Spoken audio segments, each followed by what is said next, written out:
ये कोई नई बात नहीं है। आप 1989 को याद कीजिए, इलेक्शन रिजल्ट आने के बाद राजीव गांधी चुनाव हार गए, प्रेस कॉन्फ्रेंस की, कहा कि ये कैसे हो सकता है, मैं तो इस रिजल्ट को मान ही नहीं सकता। 1984 में बीजेपी को 8% वोट मिले, 2 सीटें मिली।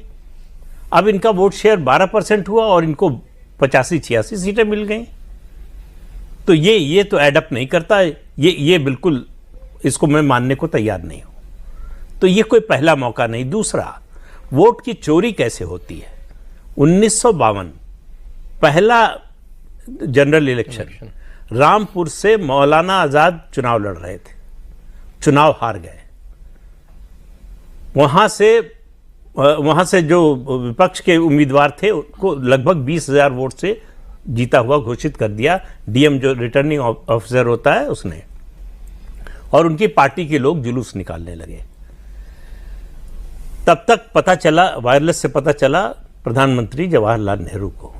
उन्होंने मुख्यमंत्री गोविंद वल्लभ पंत को फोन किया जी कि मौलाना को हारना नहीं चाहिए। तो उन्होंने कहा अब तो रिजल्ट डिक्लेयर हो चुका है। उनका मैं ये नहीं जानता, अगर वो नहीं जीतेंगे तो तुम मुख्यमंत्री नहीं रहोगे। ये उस समय के जो डायरेक्टर इंफॉर्मेशन थे, उन्होंने अपनी किताब लिखी, उसमें इसका जिक्र किया है। पंत जी ने उनसे कहा, टंडन जी थे, उनका पहला नाम याद नहीं आ रहा मुझे, उनसे कहा कि भाई आप डीएम से बात कीजिए और रिजल्ट बदलवाइए। दोनों का कैसे हो सकता है। डीएम को फोन किया, डीएम ने कहा कि हम रिजल्ट खुद घोषित कर चुके हैं।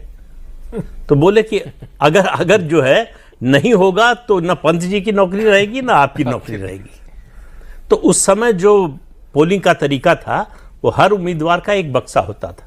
अच्छा। उस पर कोई सिंबल नहीं होता था, कुछ नहीं होता था, कोई मुहर नहीं लगती थी। ये जो है सौरभ जी का बक्सा है, हम सौरभ जी को वोट देना चाहते हैं, उस बक्से में हमने बैलेट पेपर डाल दिया। तो जो जीता हुआ कैंडिडेट था उसके बक्से से निकाल के वोट मौलाना आजाद के बक्से में डाल दिया गया और उनको जीता हुआ घोषित कर दिया गया। किताब में लिखा गया, ये किताब में लिखा गया। तो वोट की चोरी इस तरह से होती है। तो अब वो एक ट्रेडिशन चला आ रहा है कांग्रेस पार्टी का।